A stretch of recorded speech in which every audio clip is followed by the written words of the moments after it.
चला मित्रांनो, आज तुम्हाला सांगते मी जवला मसाला कसा बनवते।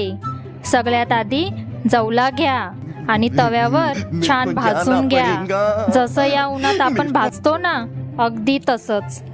भाजून झाल्यावर त्याला थंडगार पाण्यात टाका, म्हणजे त्यालाही एसीची मजा मिळेल। आता तो स्वच्छ धुवून घ्या।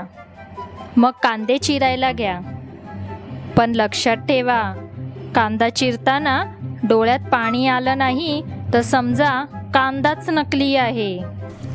यानंतर टोमॅटो आणि कैरी टाकायला विसरू नका, त्या आंबट वासाने तर तोंडाला पाणी सुटलंच पाहिजे।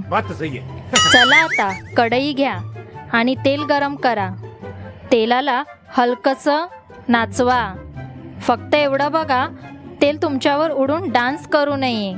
मग त्यात कांदा टोमॅटो टाका आणि भाजीची तयारी सुरू करा। या एवढ्या गरमीत मला असं वाटतंय मी पण भाजीसोबत शिजते। सगळं छान परतून घ्या, मग त्यात मसाले टाका आणि मस्तपैकी सगळं एकजीव करा।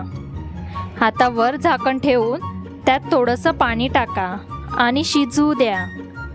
तोपर्यंत चपातीवर लक्ष द्या, नाहीतर नवरा म्हणेल भाजी भारी आहे पण चपाती कुठे आहे।